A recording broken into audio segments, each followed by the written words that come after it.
So in 1838, there was no longer slavery in the British colonies. Okay.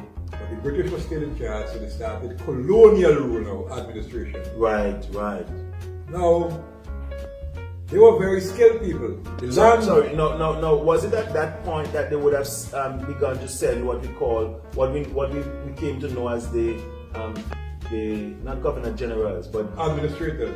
They just call them administrators. They had governors and administrators. Okay. There was one governor for the Windward Islands. And if you want to know more about this detail, excellent in the read is accounts by our own Dr. Adrian Fraser. Okay. Who was written extensively about this period of time. Okay.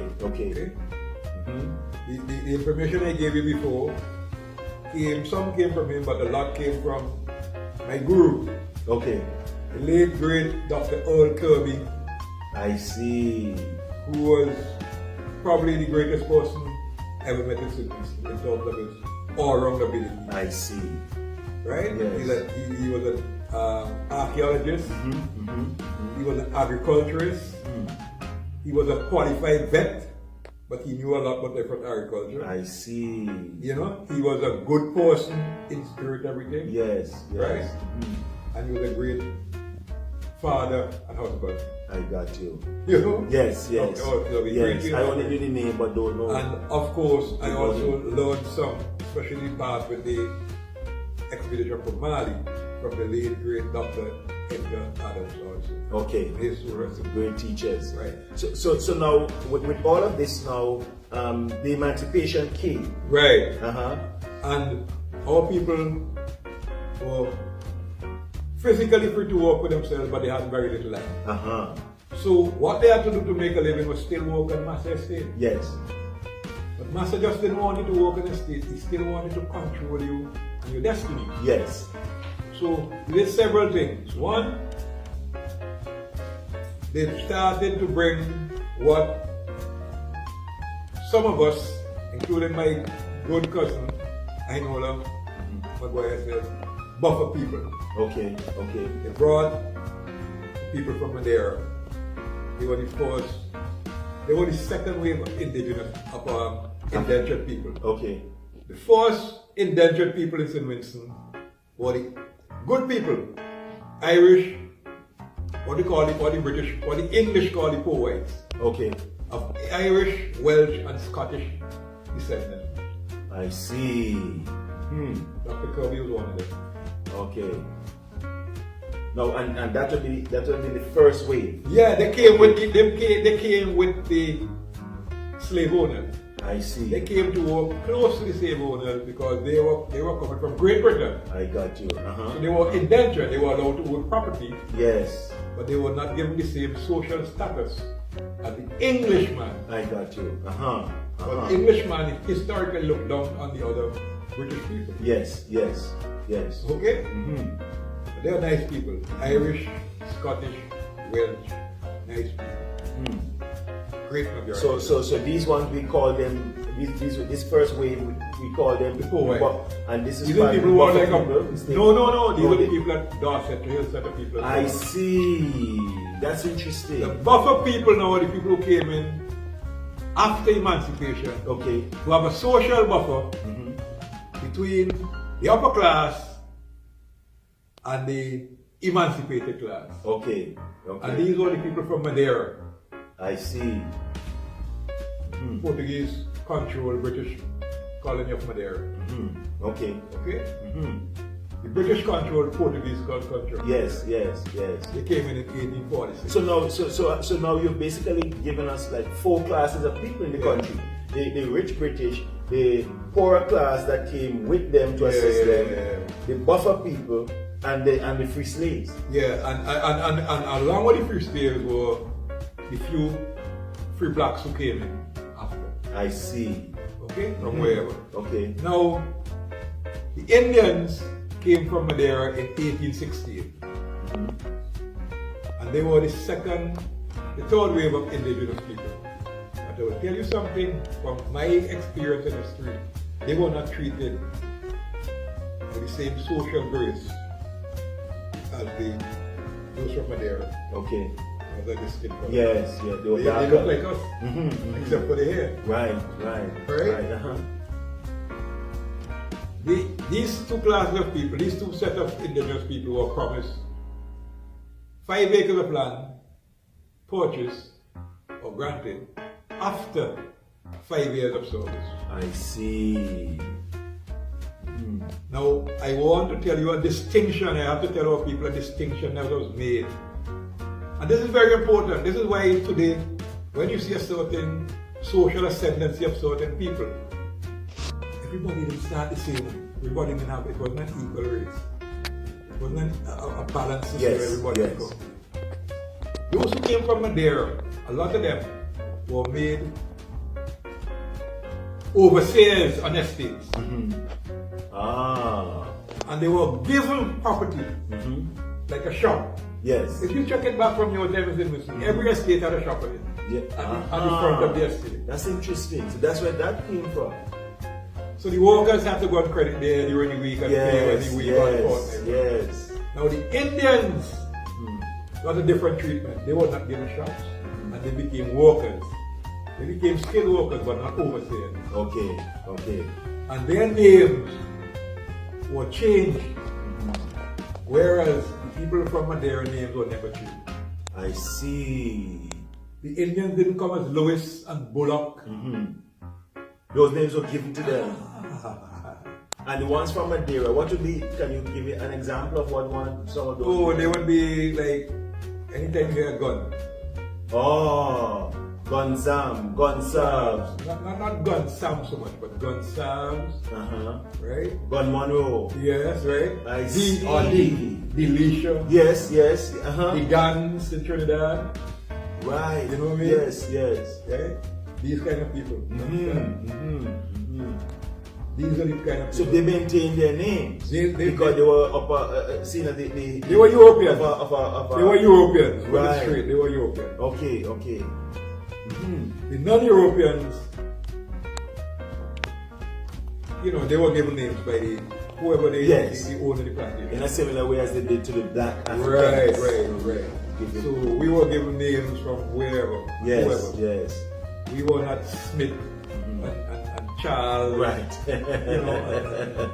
Johnson and all that. We were not those things. We Right. were Irish names and different names and so on. Yes. Anyway, so from the 1838, these estates operated. And then we come up a period of time when the struggle for land, and I say the details of these things you could find them in Dr. Adrian Prater's book, and it's from lectures from whence it came. The struggle from land came, first of all, late in the 19th century, when there was a uprising in Stvincent, small, and they had some slight land reform. Okay. And some people were allowed to get land. Especially free blacks were allowed to get land. Okay? Now, the only other thing that happened in that period of time which was significant in Stvincent that there was a hurricane in 1899 and there was a volcanic eruption in the beginning of the century, 1812. Okay. I think that was the first one. First yes, 1812. And there was a terrible hurricane in 1899. Okay. By the time we get into the early 20th century, right? Things started changing. People became more agitated and started rebelling. And by 1820s, people will start getting information about what was happening in Africa itself. Right? Interesting. Especially Ethiopia, where Regent Haile Selassie, well, he wasn't Haile Selassie that time, but Regent Rastafari Makonnen was in line to be crowned as emperor. Right. And also, in the Caribbean, the works of great Marcus Mosiah Garvey was being moved. Right. Because he was out here at that time. Marcus was great work in our So these things were connected and so on. And I must tell you in Stvincent Grenadines, there were some strong people who came up. The details of these things again, Dr. Preda has in his publication. People like the great George McIntosh. Yes. Who should one day be one of our national leaders. I see. Okay. He was from Irish town. Right. But he never forgot his roots. I see. And he loved the ordinary people. They used to have a painting in the airport in the departure lounge years ago of him, but I don't know if it's I still never alive. saw him in the flesh, Around. but he was around when I was a youth still. Okay. Because my parents used to talk about the Macintosh drugstore to go Yes. buy his stuff and so on. Yes. But my father told me a lot about him, I see. you know. And he loved the culture of the black people. Okay. He was a protector of the spiritual Baptists, I see. Interesting. right? That spirituality, African spirituality, was deliberately destroyed by the colonial government. But that's a topic for another day. Yes. So what happened now is that we had a riot in 1935, and from that riot, there was a commission called the Moyne, M-O-Y-N-E Commission. Yes. To find out what was the main cause.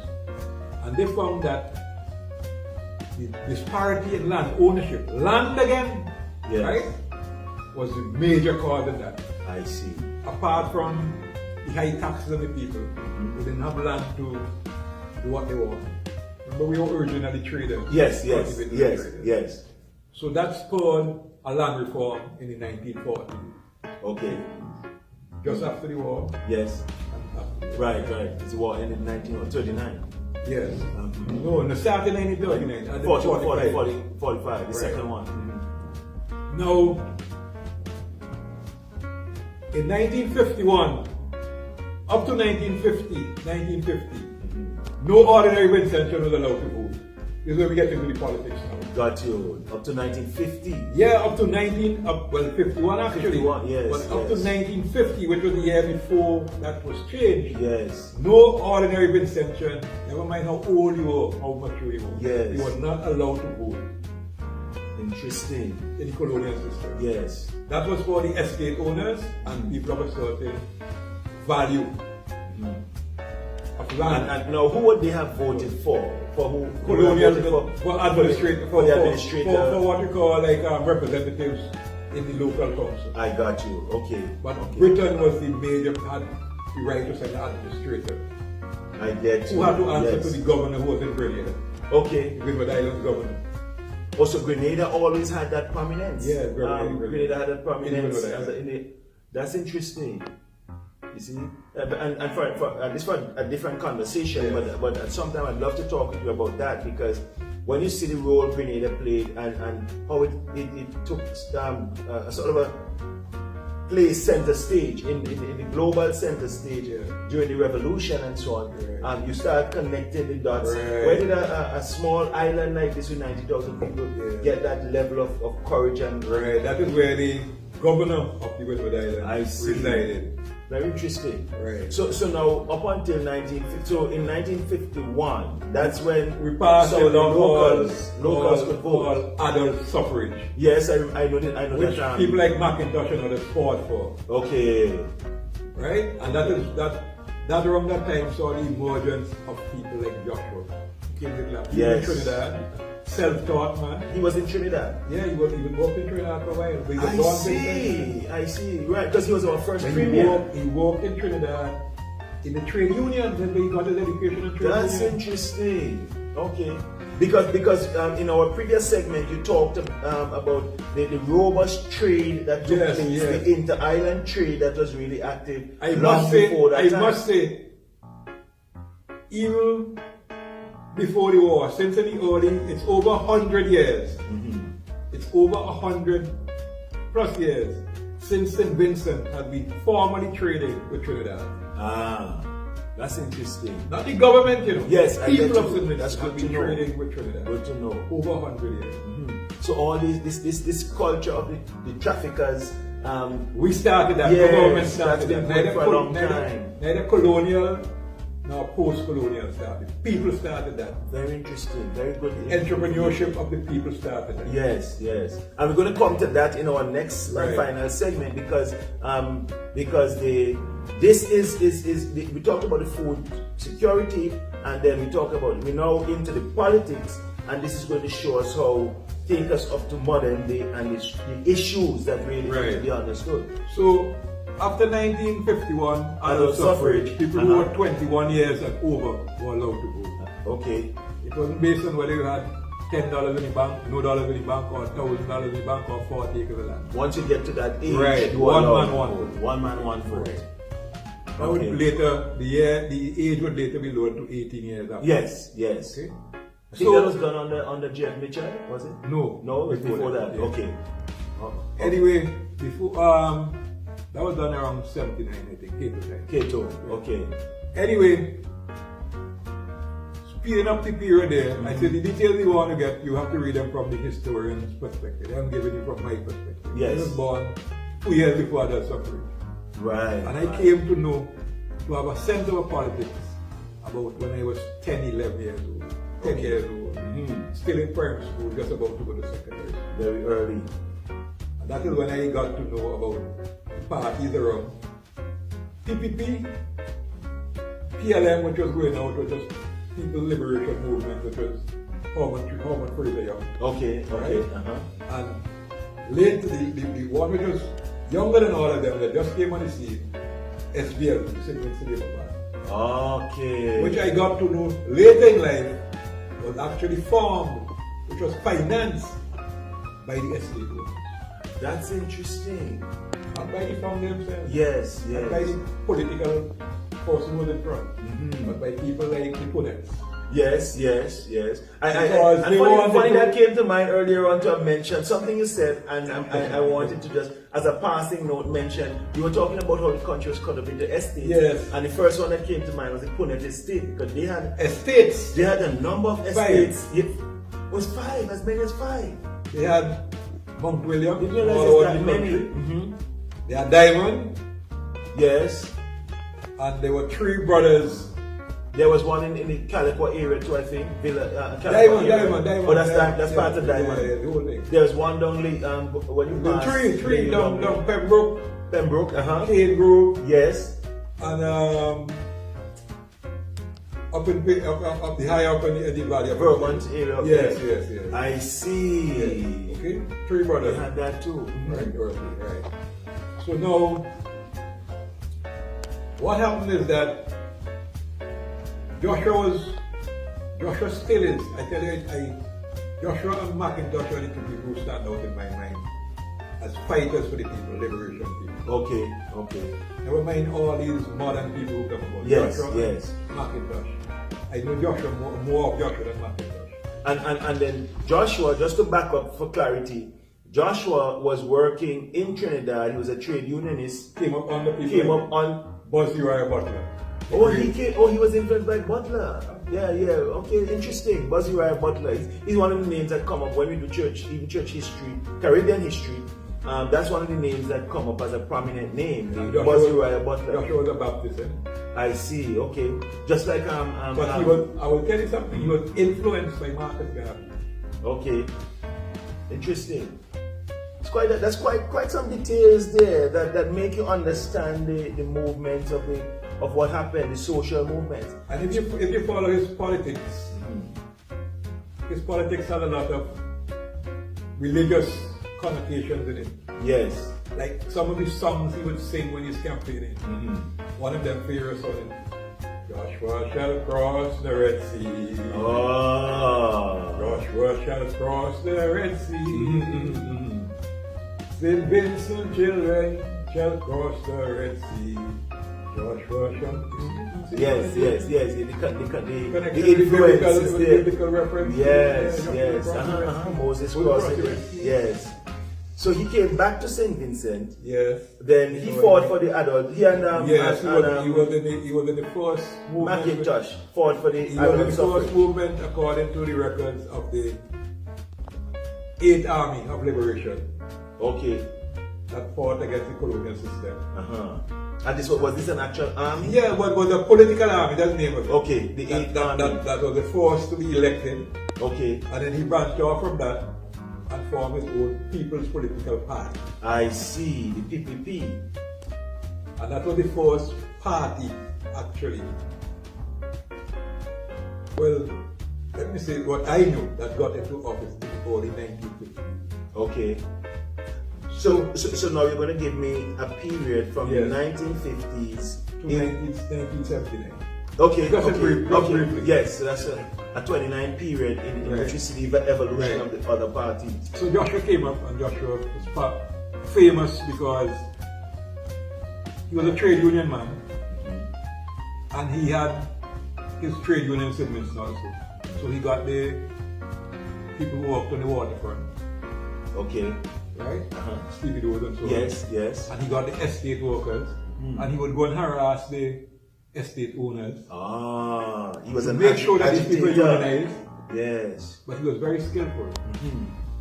He said that he would go up to Orange Hill where Mr. Cyril de Bernard, one of the more friendly people I've met for estate owners. Okay.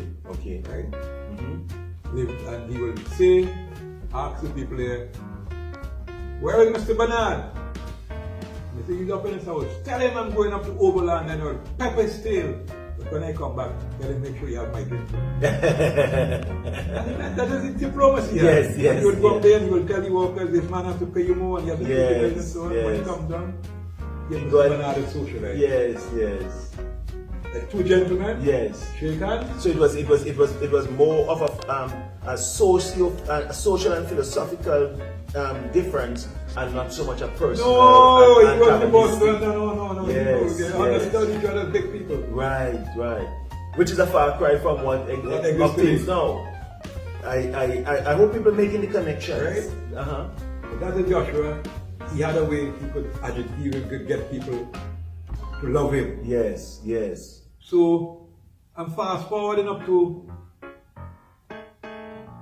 and his wife. So we have Joshua and the after Joshua the Eighth Army, and he broke off from the Eighth Army. Then that led into the PPP, which is the People's Political Party. Right. And then how do we move from and there? And the People's Political Party was so popular that the estate owners, the people who control the root industry, the cotton industry, and these things, they still were controlled by them, right? Yes, and the State People Council, they decided they would fund another party. So they funded the Stvincent Labour Party. And it came from what we'll call the upper class blacks. So as if now they were really funding a party that would be favorable to them, because Joshua and the People's Political Party were giving them a challenge. Yes. They were the commoners. Yes. Okay. And I'm sure in this period you're going to tell me how Joshua ended up winning the rights to become the first premier. Not quite? No. All right. So take me through. Well, he wasn't. Well, I'm coming up to all of that, but okay. He wasn't the. What happened is this. So, the first election campaign I could remember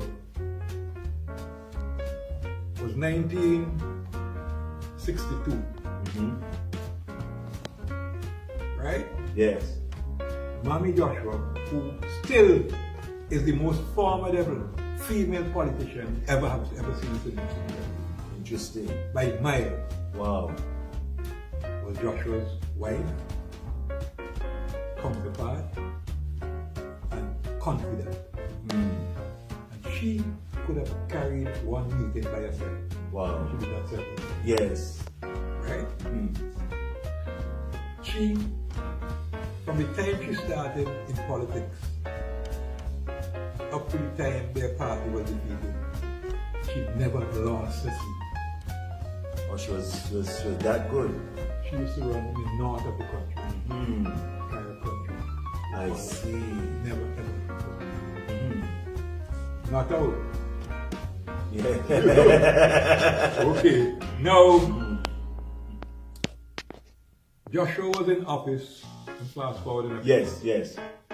Joshua won the election in 1966. I reached right up to 1966. Yes.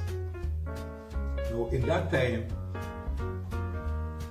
between 60, remember we're still colonial. Still under the governor, the Right. administratorship and Right. governorship and so on. I must say, what had happened from 1960 is that the Caribbean tried to form a federation and it failed. Yes, yes. That's Remember the when, famous that's one when from 10 Jamaica say leaves one down? from, yes. And I think Jamaica... Eric is the one who said 1 from 10 leaves now. Jamaica is the one because who I think Jamaica pulled out, Yeah. and Jamaica said, they had a picture.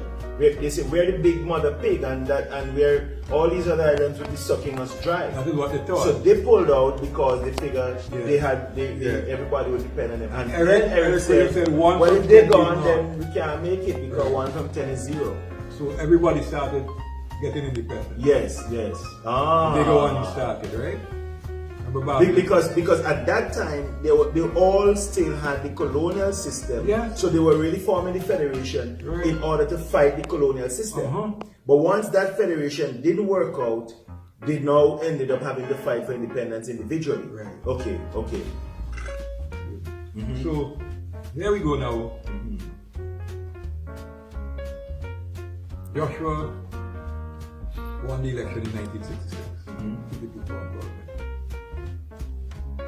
Skillfully, So he fought a long time too. He had tenacity because Skillfully, 51 to 66, 15 years. it wasn't a big margin. Okay. Okay? I think it would have been 7-6, Okay. 13 seats. And the businessmen and the estate owners bought someone and they crossed it through. Ah, who was that person? Sam Slater. I see. Okay? And And so the Labour, the St. Vincent Labour Party now for the first time become government. no, they had an election. It's 67. I see. Now we are going through a period of 8 years where we had 4 elections in 8 years. Okay. So we had one 66. 4 elections in 8 years. This is 66. Yes. We had one in 66. Joshua won. Yes. Cross is through. We had one in 67. Labour won.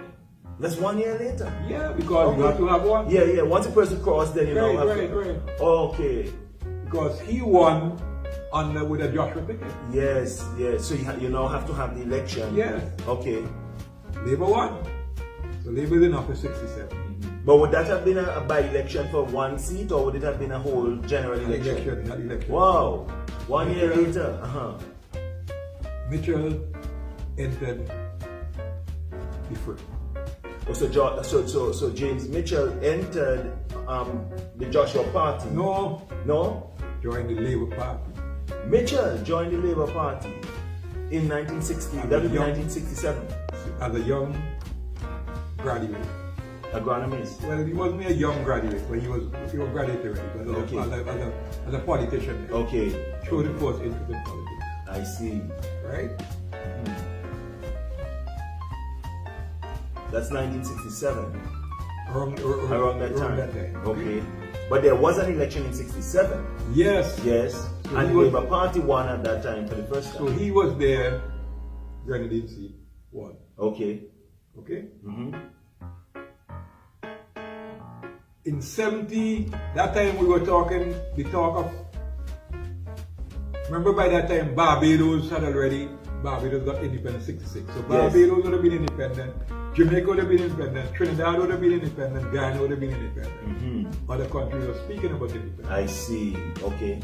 So we now decided, the British now decided that, and we will go through before independence, we'll have what they call a period of like a pre-independence period. We call that period the 1969 to 1979. We'll come back in a moment. Yes, okay. 1969 to 1979. It would have been statehood. Okay, yes. Statehood. Okay, yes. Now, During the statehood, during the time 1967 to 1972, Mitchell would fall out with Cato.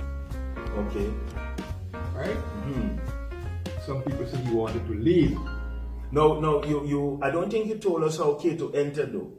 Because Cato came up because he was funded to form the Stvincent Labour Party. also, so when the businessmen funded this group to start the Cato party, became- Cato was the chosen Yeah, leader, yeah. and so James Mitchell came in the party with Cato to be part of Cato's party. I don't think he came in the same year. He came in After, right, yeah, right. That party would have been formed before 66. Yes, but Mitchell would have joined, and Yes. when he joined, Cato would have already been Been- the founder, exactly. funded by the business. Right. So you Okay. met Cato as the leader. And then now they fell out around 1972. No, just before that. Okay. Just before that. So in 1969, statehood started, Okay. right? And we had what we call a governor general. Yes. Okay? That was the period just after that when Mitchell and Cato started, losing their friendship. Mitchell broke out not too long after that and tried to form the Food Party and came with a slogan, he broke them up. Yes. I think that became a calypso too. That was a calypso. Yeah, he got the word from the calypso. I see. Okay. He didn't last too long. So by the time the elections were called in 1972, Mitchell decided to run independent in the Grenadines. Yes. Remember that time the Grenadines was one seat. He won because he was very popular and very strong. Okay. That election ended up in a 6-6 tie for the PPP, Joshua's party, Yes. and the The SPLP, Labour Party. And that is when the bargain started. Because now you have to break that tie. So that was, some people at that time saw it as the first chance for Stvincent to form a unity government. But you know how these adversarial things go in politics. Yes. Everybody wants to be boss. Everybody wants to, Yes. bury the hatchet. Also, you could have really had, oh man, you don't know, you're making me excited about this whole thing. Because right now I'm having this conversation with some Vincentians about having a group of people somewhere in the near future that would govern the country for its own sake and its own good. So you're telling me that you had a time when there were two parties that had equal number of seats, and if they wanted to, they could have said, all right, we are the elected officials, we are the elected leaders, let us form a government. And still include Mr. Mitchell. Yes. Oh man, that's historically that was a powerful. perfect example for national unity. That's what I'm talking about. Now we're gonna pause here and we're gonna pick up the conversation to talk about now how you take me from how you would take us from this 1972. What period would we go to? We would go right up to 84. That would be short, and then from 84 we just finish the rest. Okay, so we're gonna take from 1982 and we're gonna go up to that short period, and then we're gonna do all of that. We could go from 1972 right through because the rest is not long. Okay, so we're gonna do that in the